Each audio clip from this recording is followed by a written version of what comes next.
स्वागत है दोस्तों आपके अपने यूट्यूब चैनल उत्कर्ष क्लासेस बाय संतोष सर में। दोस्तों जैसा कि मैं आज एनटीपीसी के द्वारा 2016 और 17 में पूछे गए प्रतिशत के सभी सवालों को लेकर आया हूं और उम्मीद करता हूं कि यह वीडियो आपको काफी मदद करेगी परसेंटेज चैप्टर को लगाने में। और देखते हैं कि रेलवे इस चैप्टर से किस टाइप के क्वेश्चन जो है 2016 और 17 में पूछा था।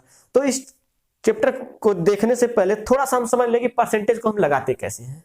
तो प्रतिशत मतलब क्या होता है? तो प्रतिशत मतलब होता है बटा में 100। यदि यहाँ पे लिख दिया है 10%, इसका मतलब होता है 10/100, यानी हम इसे लिख सकते हैं 1/10।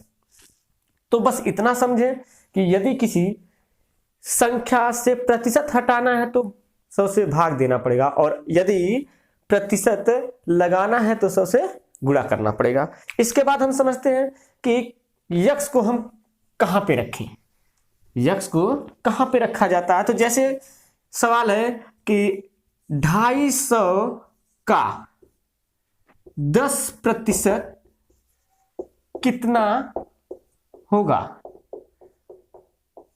तो इसे देखते हैं। का शब्द का मतलब होता है, का या के शब्द का मतलब होता है मैथ में मल्टीप्लाई करना, गुणा करना। तो यहां पे देखते हैं 250 का 10%, तो 250 का 10% कितना होगा, तो 25 होगा।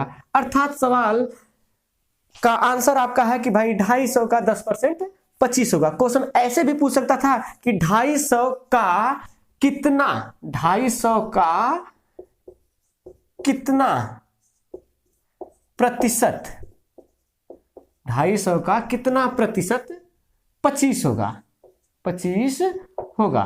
तो अभी हम पिछले वीडियो में पिछले सवाल को देखिए पिछले कि भाई 250 का 10% 25 होता है, लेकिन वो 10% आएगा कैसे। तो इस बार देखिए कितना प्रश्नवाचक चिन्ह कहां पे आया है। तो 250 का कितना नहीं मालूम है, यक्स प्रतिशत, यक्स प्रतिशत का मतलब यक्स/100, परसेंटेज हटाएंगे तो बटा में 100 बराबर क्या होगा, 25 होगा। भाई 250 का कितना परसेंट 25 होता है हमें नहीं मालूम है, तो 250 का x% 25 होगा। अब यहां से 0 से 0 कैंसिल कर सकते हैं, 25 से 25 कैंसिल हो जाएगा, तो x बराबर क्या आएगा, 10 इधर भागे में है और उधर जाएगा तो गुणा में हो जाएगा, तो 1 × 10 होगा, तो हमारा 10% आंसर बन गया। तो कभी कभी क्वेश्चन ऐसे पूछ सकता है कि कितना का 10% 25 होगा। अगला सवाल इसी को देखते हैं, घुमा के कर देते कि भाई कितना का 10% 25 होगा। तो इस बार देखिए कितना शब्द यहां पे आया, तो हमें नहीं मालूम है कितना का, तो यक्स का 10% 25 होगा। अब क्या करना है, ये 0 से 0 कटेगा, यक्स बराबर क्या होगा, तो 10 इधर भागे में है उधर जाएगा तो गुणा में होगा, तो 25 × 10 बराबर कितना होगा, तो 250 का। बस इतना कंसेप्ट समझिए। अगर इतना आपको आता है तो आप परसेंटेज चैप्टर को आसानी से लगा सकते हैं, कोई दिक्कत नहीं होगी, ना तो कोई फार्मूला चाहिए ना कुछ चाहिए। चलते हैं हम सीधा क्वेश्चन की तरफ और देखते हैं कि भाई एनटीपीसी ने 2016-17 में इस चैप्टर से किस तरह के क्वेश्चन को पूछा था। तो सबसे पहले क्वेश्चन को देखते हैं। सबसे पहला क्वेश्चन आपका था कि एक परीक्षा में एक परीक्षार्थी 25 अंकों में से 21 अंक अर्जित करता है। विद्यार्थी के अंक प्रतिशत में है, बताना है कि भाई उसने प्रतिशत में कितना प्राप्त किया है। तो क्वेश्चन बताया कि भाई 25 अंकों का पेपर था, तो 25 अंक में से कितना पाया, 21%, 21 नंबर। 25 में से कितना पाया है, तो 21 नंबर पाया है। तो हम देखते हैं कि ये परसेंट में कितना है। कोई अगर पूछता कि भाई 25 में से वो कितना पाया, तो आप बताते कि 21 अंक पाया, लेकिन प्रतिशत में कितना पाया तो नहीं मालूम है। तो भाई 25 का ये कितना प्रतिशत होता है, 25 में से 21 पाया, लेकिन ये परसेंट में कितना पाया, तो 25 का कितना प्रतिशत 21 होगा, बस यही तो बताना है। तो क्या करेंगे भाई, 25 से कम 25, 25 चौका 100, तो यक्स बराबर क्या हो जाएगा, 4 इधर भागे में है उधर जाएगा तो गुणे में होगा, तो 21 में 4 से गुणा करेंगे तो कितना आएगा, 84 आएगा। अर्थात कितना परसेंट वह अंक पाया, तो 84%। ऑप्शन नंबर डी आपका राइट आंसर है। चलते हैं दूसरे क्वेश्चन की तरफ। और दूसरा क्वेश्चन पूछा है कि 42 छात्रों की एक कक्षा में 18 लड़कियां हैं। कक्षा में कुल छात्रों में से लड़कों का प्रतिशत क्या है।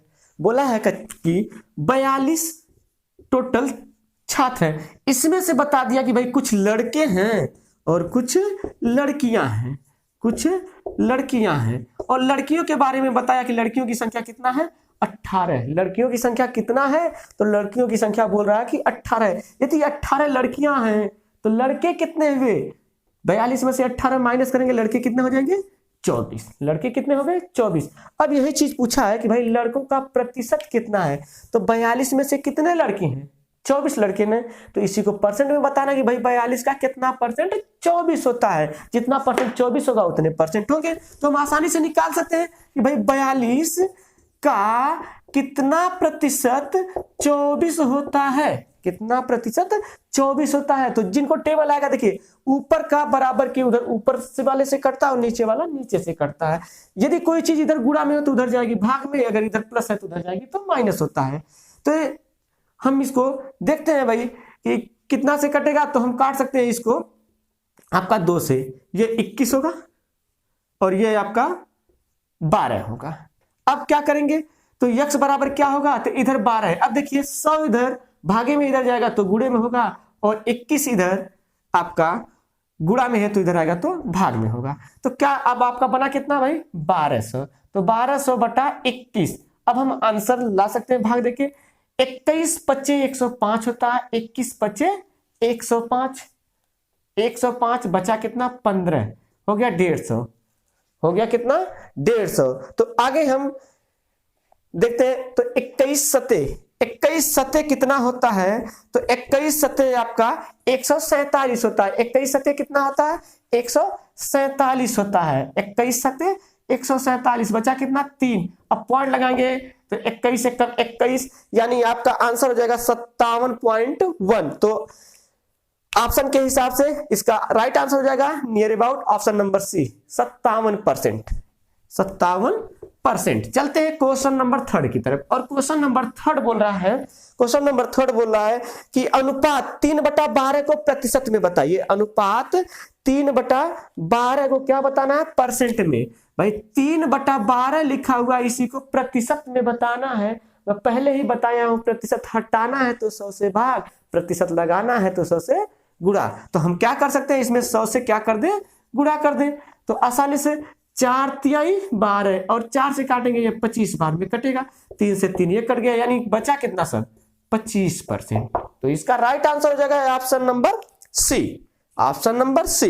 क्वेश्चन नंबर 4, क्वेश्चन नंबर 4 बोल रहा है कि 2001 में चीनी का उत्पादन 1584 मिलियन किलो था, जो 1991 से 20% अधिक था। तो 1991 में चीनी का उत्पादन ज्ञात कीजिए कि कितना हुआ था। भाई 1991 में चीनी का कुछ उत्पादन हुआ था जो बढ़ के, जिससे फिर 20% बढ़ के 2001 में कितना हुआ, तो 1584 हुआ। तो 1991 में कितना था हमें पता नहीं, जितना भी रहा होगा उसी में 20% बढ़ा है ना। तो जब भी शुरुआत में जो भी रहा होगा, प्रतिशत में हर चीज अपने आप में 100% होता है। तो 1991 में कितना रहा होगा यक्स, लेकिन परसेंट में कितना 100%। तो 2001 में क्या हुआ, वही 20% बढ़ गया। बताइए कोई चीज पहले 100% थी, 20% बढ़ने का मतलब कितना बढ़ गई, 120। तो यक्स से क्या हो गया हुआ, 120% बन गया 2001 में। तो हम देखते हैं कि 2001 में एक्स का 120% बढ़ा है, लेकिन किलो में कितना बन गया है, तो 1584 मिलियन किलो। तो बस अब कुछ नहीं करना है कि भाई 1991 में यक्स रहा होगा, यक्स का 120% हुआ, लेकिन बराबर में इतना हुआ है। बस यक्स बराबर क्या होगा, ये यहीं से आप कैंसिल कर सकते हैं, चाहे तो यहां से 0 से 0 कैंसिल हो गया, 12 एकम 12, 12 एकम 12 आपका 3 बचेगा, 38 जाएगा, 12 तिहाई 36। तो 38 में से 36 निकल गया, 2 बचा, 12 दूना 24। अब इसके बाद 1332 इधर है। अब बताइए 10 इधर आपका क्या है, भागे में, उधर जाएगा तो गुणे में। तो 132 में जब 10 से गुणा करेंगे तो क्या हो जाएगा, 1 0 और बढ़ जाएगा। तो पहले कितना था, तो 1320 मिलियन किलो था। तो आंसर हो जाएगा आपका ऑप्शन नंबर डी। चलते हैं क्वेश्चन नंबर 5 की तरफ।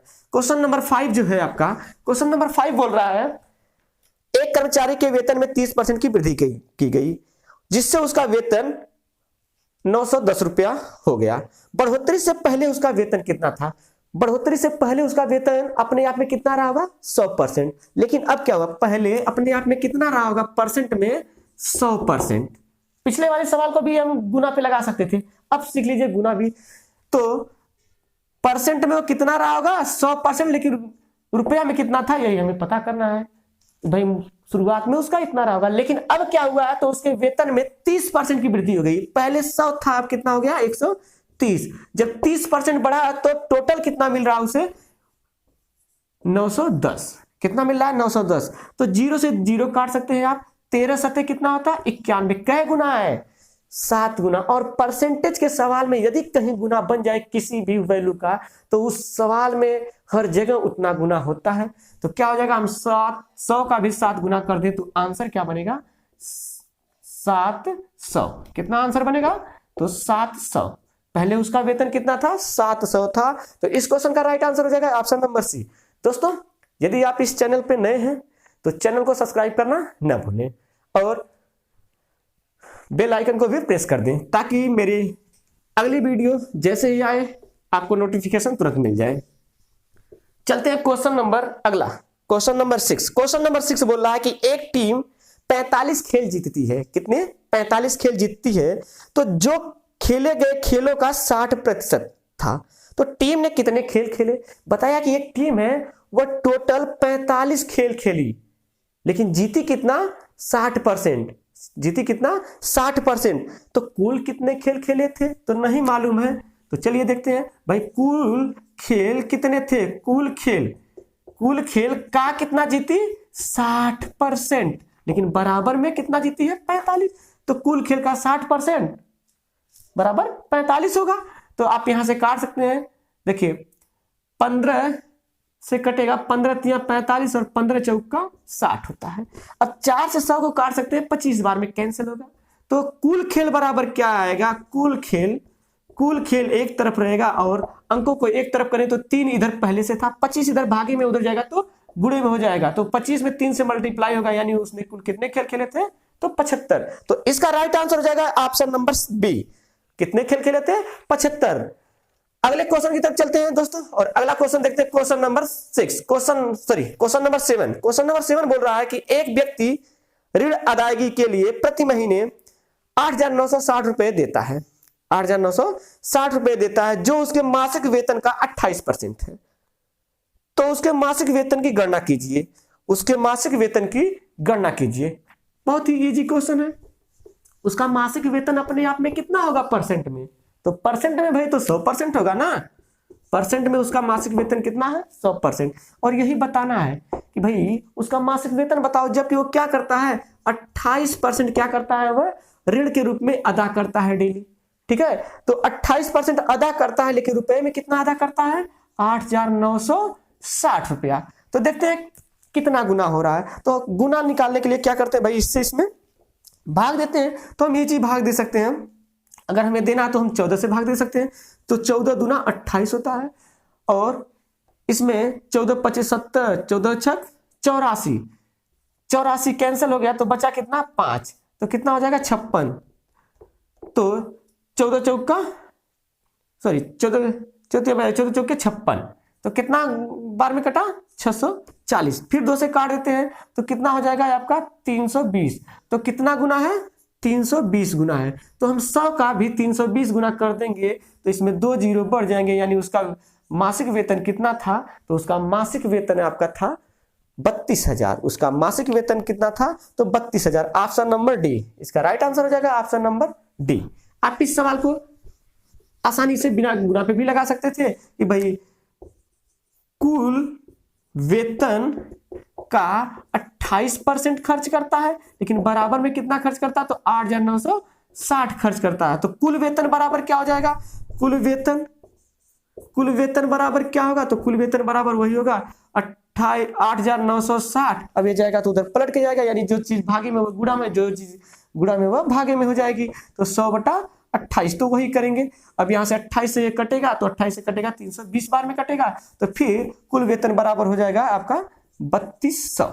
ठीक, तो आप चाहे वह ऐसे लगाएं चाहे वैसे लगाएं, वैसे गुना पे लगाएंगे तो बहुत इजी होता है, क्योंकि गुना पे अगर आप पढ़ लिए हैं तो आपके कई चैप्टर बड़ी आसानी से बिना फार्मूला के लग जाते हैं।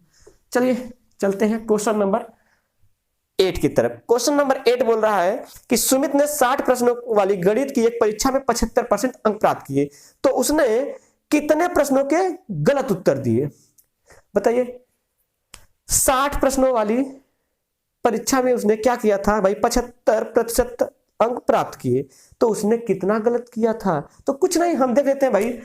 60% 60 प्रश्न थे, अगर 60 का 60 जवाब देता तो 100% होता, लेकिन क्या किया है? इसका 75% आंसर दिया, इसका 75%, तो गलत कितना किया बताइए? कोई भी रहा होगा अपने आप में 100%, अब इसमें से 75 सही किया 75%, तो गलत कितना किया होगा?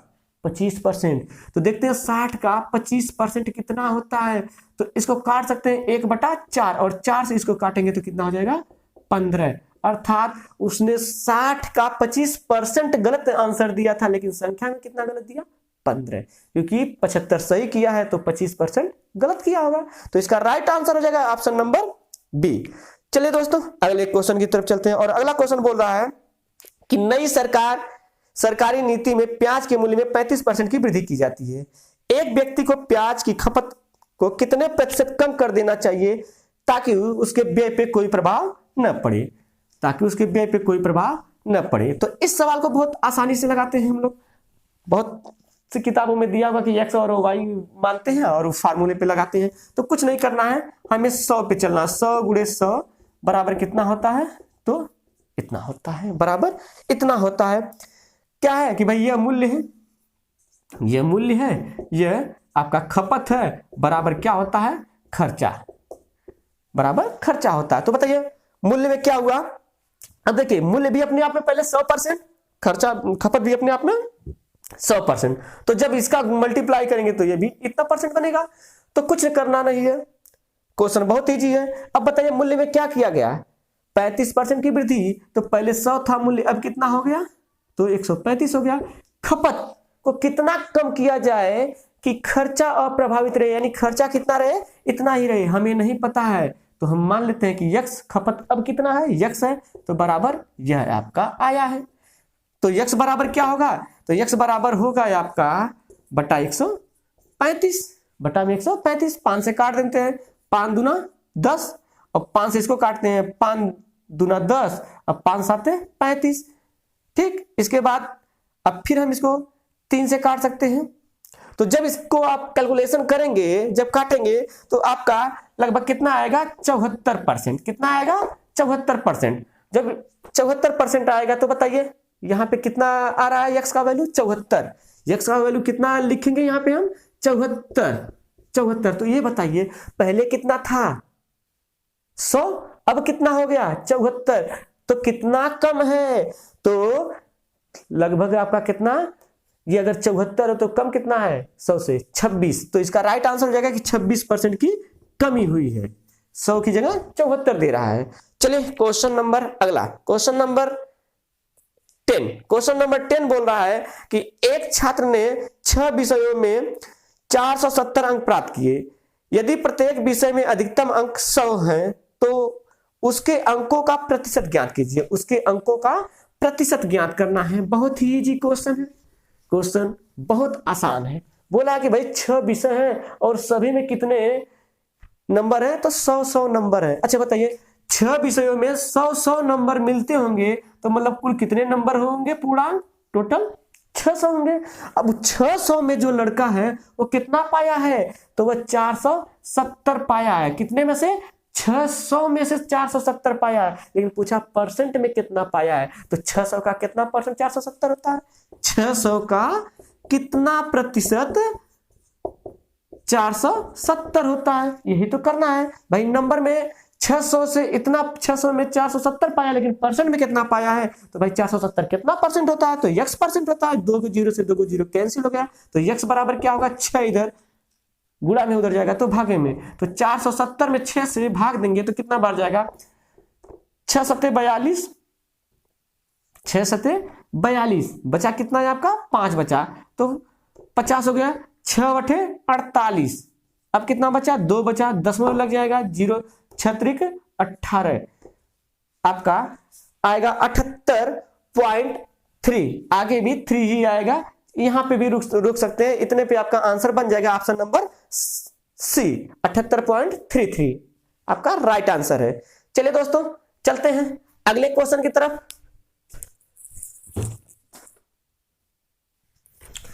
दोस्तों क्वेश्चन नंबर 11 बोल रहा है यदि सुनीता की आय उसके बॉयफ्रेंड की आय से 75/4% अधिक है तो उसके बॉयफ्रेंड की आयु सुनीता की आयु से लगभग कितना प्रतिशत कम है। तो चलिए देखते हैं कि सुनीता की आयु बॉयफ्रेंड की आय से 74/4% अधिक है। तो बॉयफ्रेंड की आय मान लेते हैं भाई, क्या है कुछ मान लो 400 मान लो, आसानी होगा। उसके बॉयफ्रेंड की आयु क्या है, तो उसके बॉयफ्रेंड की आयु आपकी 400 है। तो देखते हैं सुनीता की आय इससे भाई कितना अधिक है, तो बोला 75/4%, और परसेंट का मतलब क्या होता है बटा में 100, तो ये भी भिन्न बना देंगे। अब बताइए किसी भिन्न में भिन्न से गुणा करते हैं तो क्या होता है पलट जाता है, तो हम लिख सकते हैं यहाँ पे ऐसे, अर्थात ये बन जाएगा आपका कितना 75/400। यदि उसके बॉयफ्रेंड की आयु इतना है तो उसकी आय सुनीता की आय क्या है इतना अधिक है। तो देखते हैं इस 400 का 75/400 कितना होता है, तो कितना होता है तो 75, अर्थात कि सुनीता की आयु 75 आय उससे 75 ज्यादा है, अर्थात मतलब इसका यह आया कि यदि उसके बॉयफ्रेंड की आय आपका 400 है तो सुनीता की आय कितना हो जाएगी 475।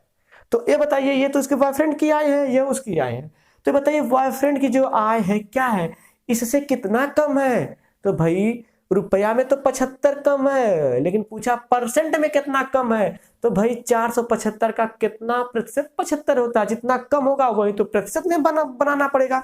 तो 475 का कितना प्रतिशत है आपका 75 होता है। अब यहां से हम काट सकते हैं 25 से, 25 चौका 100 होता है, 25 से कम 25 आपका बचा 22 यानी 225, तो 25 9 225 होता है। अब 4 इधर भागे में उधर जाएगा तो गुणे में हो जाएगा, तो यक्स बराबर क्या होगा ये, तो यक्स बराबर है आपका 75 चौका 300। अब 19 इधर गुणा में इधर जाएगा तो भाग में आ जाएगा 19। अब इससे भाग देते हैं तो 19 एक कम 19 होगा, बचेगा कितना 11 यानी 110 हो गया। तो अब देंगे तो 19 बचे 95, 19 बचे 95, 15 बचा है आपका, भाग जाएगी नहीं, दशमलव लगा देंगे तो फिर 15 सत्ते 133, तो कितना आ रहा है आपका 15.7। तो ऑप्शन देख लेते हैं, तो ऑप्शन में लगभग में दिया 16%, तो इसका राइट आंसर हो जाएगा भाई 15 से 15.5 से ज्यादा है तो किसके आसपास है 16 के आसपास है दिया है, तो एग्जैक्ट इसका आंसर नहीं आएगा, इसका आंसर लगभग में आएगा, तो आंसर हो जाएगा ऑप्शन नंबर ए 16%। चलिए अगले क्वेश्चन की तरफ चलते हैं। क्वेश्चन नंबर 12 बोल रहा है 35 छात्रों की एक कक्षा में लड़कों की संख्या लड़कियों की संख्या की दोगुनी है। 135 छात्रों की एक कक्षा में लड़कों की संख्या लड़कियों की संख्या की दोगुनी है। वार्षिक परीक्षा में 1/6 लड़के तथा 1/3 लड़कियां अनुत्तीर्ण हो गए। उन छात्रों का प्रतिशत ज्ञात कीजिए जो परीक्षा में उत्तीर्ण हुए। चलिए कोई बात नहीं है। अच्छा देखिए लड़के हैं और लड़कियां हैं, लड़के हैं और लड़कियां हैं, लड़कियां। अब क्या बोला लड़के क्या है, तो लड़कियों की संख्या के 2 गुने हैं, यानी 2 लड़के तो 1 लड़कियां। अच्छा 2 भाग लड़के हैं 1 भाग लड़कियां हैं, तो कुल भाग हमारे हिसाब से कितना बन रहा है 3। हमारे हिसाब से भाग में 3 बन रहा है, लेकिन कितने लोगों में 3 भाग बनाना है, तो टोटल छात्र 135 है। टोटल छात्र कितना है 135 है, तो कितना गुना है, तो 3 चौक के 12, 1 बचेगा 3 बचे 15, 45 गुना है। तो सबका अब कुल भाग का 45 गुना, तो ये बताइए इसका जितना भाग होगा ये भी तो 45 गुना पाएगा, ये भी 45 गुना पाएगा, तो कितना हो जाएंगे, तो इसका 45 करेंगे 45 लड़कियां हो गई, इसका 45 करेंगे 90 लड़के हो गए। तो 90 लड़के हैं और 45 क्या है लड़कियां हैं। अब क्या बोला है वार्षिक परीक्षा में 1/6 लड़के अनुत्तीर्ण हुए, तो देखते हैं 1/6, तो 90 का 1/6 अनुत्तीर्ण मतलब फेल हो गए। तो 90 का 1/6 कितना होता है? तो 90 का 1/6 हम काट देते हैं। 6 से कितना बार में कटेगा? तो भाई 15 बार में। यानी कितने लड़के फेल है? 15 लड़के फेल है। अब बोला लड़कियां कितना फेल है, तो लड़कियों के बारे में बता रहा है कि 1/3 लड़कियां फेल है। 45 में से कितना फेल है? तो 1/3 फेल है। तो हम देखते हैं भाई कितना आएगा, तो इसको भी काटे तो कितना आ रहा है आंसर? 15 ही आ रहा है। मतलब 15 लड़के फेल है और 15 लड़कियां फेल है। तो ये बताइए 135 में से 15 लड़के 15 लड़कियां मतलब 30 फेल है। तो 135 में से कितना फेल हुए? 30। तो पास कितना हुए? 105 पास हुए। और यही बताया कितने में से? तो 135 में से 105 पास हो गए। और इसी को पूछ रहा कि भाई बताओ कि उत्तीर्ण कितना प्रतिशत हुए, कितना प्रतिशत पास हुए हैं। तो कुछ नहीं करना है, 135 में 105 पास हुए, लेकिन परसेंट में कितना पास हुए? तो 135 का कितना परसेंट? 105 होता है। तो बस अब देख लेते हैं इसको आगे कि भाई 135 का कितना प्रतिशत? 105 होगा। तो हमें नहीं मालूम है, तो 135 का x परसेंट 105 होगा। अब इसको 5 से काट सकते हैं आप। 5 दूना 10, 5 साते 35 और 5 दूना 10, 5 एक 5, 21 बार में कटा। इसके बाद देखिए 3 से अभी भी कटने वाला है। 3 से काटिए, 3 9 27, 3 7 21। तो 100 इधर भागे में उधर जाएगा तो गुणे में हो जाएगा। तो x बराबर क्या होगा? इसका जब इधर गुणा होगा तो 700 बनेगा। और 9 इधर भागे में है, इधर है, इधर गुणे में इधर आएगा तो भागे में होगा। तो 700 में हमें क्या करना है? 9 से भाग देना। जितना बार जाएगा उतना परसेंट हो जाएगा। तो देखते हैं 9 सते 63, 9 सते 63, ठीक है। बचा कितना?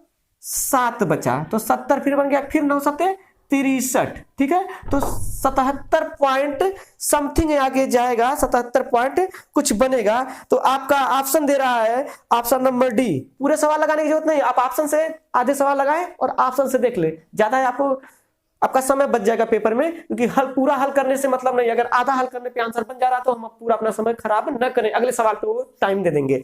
तो इसका ऑप्शन बन जाएगा ऑप्शन नंबर डी, 77.78। आप पूरा सॉल्व करेंगे तो आंसर उतना ही आएगा। चलते हैं अगले क्वेश्चन की तरफ। और अगला क्वेश्चन बोल रहा है कि एक परीक्षा में 25 सवाल हैं। एक पेपर में, एक परीक्षा में 25 सवाल हैं और प्रत्येक सही जवाब के लिए 4 अंक दिए जाते हैं और प्रत्येक गलत के लिए 2 अंक काट लिए जाते हैं। जब सही करेंगे तो आप 4 अंक पाएंगे और गलत करेंगे तो 2 अंक काटे जाएंगे। फिर बोला है कि यदि सीमा 70 अंक प्राप्त करती है तो उसके कितने सही सवाल थे? 25 सवालों में से वो 70 अंक पाई। अगर पूरे सही होते तो 25 में से हर सवाल 4 नंबर का था, हर सवाल 4 नंबर का था और एक क्वेश्चन 4 का था। तो 25 क्वेश्चन कितने के होने चाहिए? 100 के होने चाहिए। लेकिन वो कितना नंबर पाई? 70 नंबर ही पाई है। 70 नंबर पाने का मतलब कुछ गलत की है तो निगेटिव मार्किंग भी तो हुआ होगा, हर एक सवाल पे 2 नंबर। तो टोटल 25 क्वेश्चन थे, तो उसमें से कुछ सही किया गया, कुछ गलत। तो मानते हैं भाई, देख लेते हैं कि सही कितने हैं। तो सही कितने हैं, कितने आपके गलत आंसर है। तो हमें नहीं पता तो हम मान लेते हैं भाई कितने सही होंगे। तो x क्वेश्चन सही किए गए होंगे, x क्वेश्चन सही किए गए होंगे। तो गलत कितने होंगे? तो कुल क्वेश्चन में से सही को निकाल देते हैं। तो कुल आपका 25 क्वेश्चन था, उसमें से सही को निकाल दे तो ये गलत क्वेश्चनों की संख्या आ गई।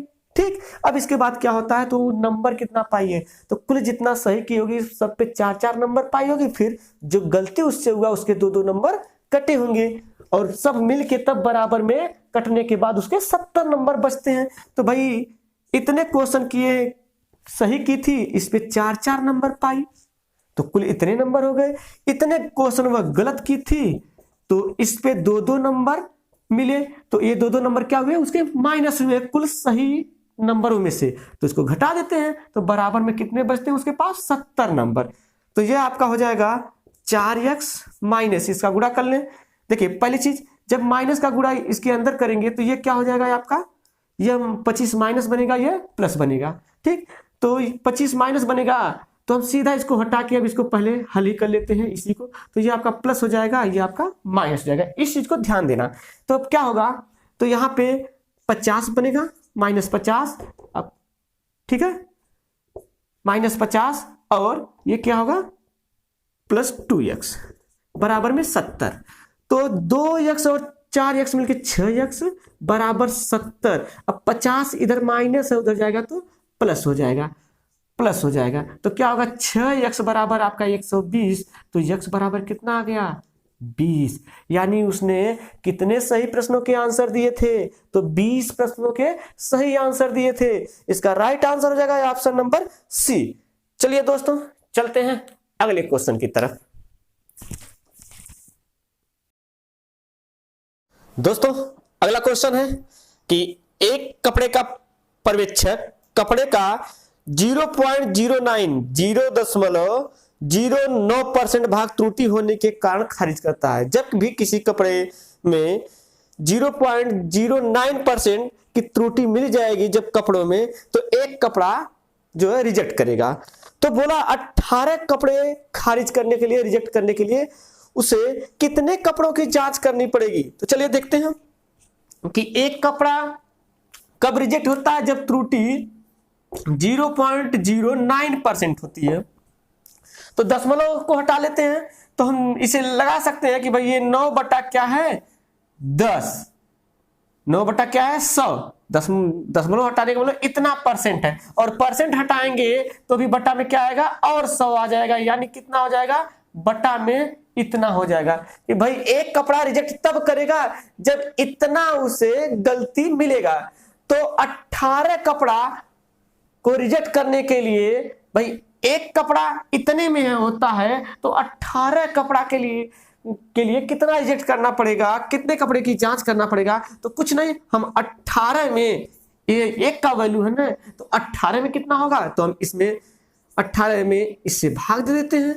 18 में क्या करें भाग दे दें। तो क्या करेंगे अब देखिए, जब भी किसी संख्या या किसी भिन्न से, किसी संख्या या किसी भिन्न में जब भी भिन्न से भाग देना होता पलट देते हैं, गुणा हो जाता। तो हम इसे लिख सकते हैं कि इतना, इसे लिख सकते हैं इतना, और इससे कैंसिल करेंगे तो कितना आएगा 2, यानी कितना बन जाएगा 20,000। यानी 20,000 कपड़ों की उसे क्या करनी पड़ेगी, जांच करनी पड़ेगी।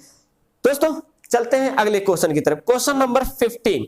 क्वेश्चन नंबर 15 बोल रहा है कि जीव को उसकी परीक्षा में 492 अंक प्राप्त होते हैं। जीव को परीक्षा में 492 अंक प्राप्त होते हैं।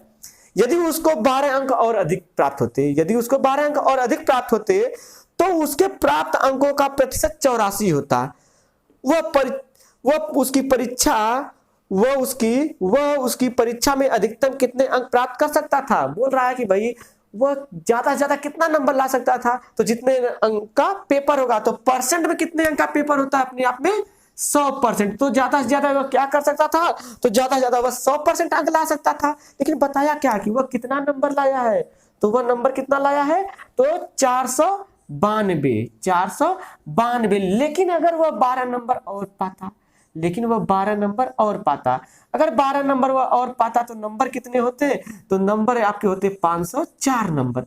बोला है यदि वह 12 नंबर और अधिक लाता तो परसेंट में वह कितना लाता 84%। परसेंट में 84% नंबर पाता और नंबर में इतना नंबर, तो कितना गुना है, तो 84 से जब इसमें भाग देंगे तो आएगा 6 गुना। कितना आएगा 6 गुना आएगा। 84 छक्का 504 होता है। तो बोला है वह अधिकतम अंक कितना प्राप्त कर सकता था, यानी पूर्णांक कितना वह उस पेपर में था, तो इसका 6 गुना करेंगे, अर्थात आंसर क्या बनेगा 600। तो इसका राइट आंसर हो जाएगा ऑप्शन नंबर डी। चलिए दोस्तों अगले क्वेश्चन की तरफ चलते हैं। अगले क्वेश्चन कुछ डाटा बेस और इसमें कुछ लगाने की जरूरत नहीं, बस केवल एक बार पढ़िए और आंसर आ जाएंगे। क्वेश्चन दिया कि एक आईटी फर्म निम्नलिखित मापदंडों की पूर्णता करने वाले छात्रों का चयन करती है। कुछ कंडीशन है कि जब वो कंडीशन फॉलो हो जाएगा, पूरा हो जाएगा, तभी वो आईटी कंपनी जो है कि चयन करती है। तो दिया ऐसे छात्र जिन्होंने 10वीं कक्षा या उसके समकक्ष शिक्षा में कम से कम 70% अर्जित किए हो। बोल रहा है कि यदि कोई है छात्र जो 10वीं या उसके समकक्ष में कम से कम कितना नंबर पाया हो 70%, तो चयन कर सकते हैं। इसके अलावा ऐसे छात्र जिन्होंने 12वीं कक्षा या उसके समकक्ष शिक्षा में कम से कम 60% अर्जित किए हैं। यदि 12वीं है या उसके आसपास की समकक्ष में है तो 60% आवश्यक है। और ऐसे छात्र जो केवल विज्ञान शाखा से हैं, यानी कि या तो 10वीं में वह 70 पाया हो, या 12वीं या समकक्ष में उसके समकक्ष में 60 पाया हो, और इसके अलावा वह किस शाखा से हो, तो वह साइंस की शाखा से हो, विज्ञान की शाखा से हो, तभी उसका चयन इस कंपनी में होगा। तो देखिए बोल रहा है यस एक कला शाखा का छात्र है, सीधा भाई विज्ञान का चाहिए ना, कला वाला नहीं चाहिए, यह ऑप्शन गलत है, ज्यादा पढ़ने की जरूरत नहीं है। अगला है पी ने 12वीं कक्षा में 80% और 10वीं 90% अर्जित किए हैं, लेकिन वह वाणिज्य का अध्ययन किया है। वाणिज्य वाला नहीं चाहिए, कौन चाहिए, साइंस, जिसमें साइंस होगा उसी का चयन होगा। अगला यू, देखिए यू जिसने 10वीं में 65% और 12वीं में भी 65% अर्जित किए हैं और वह विज्ञान का अध्ययन करता है।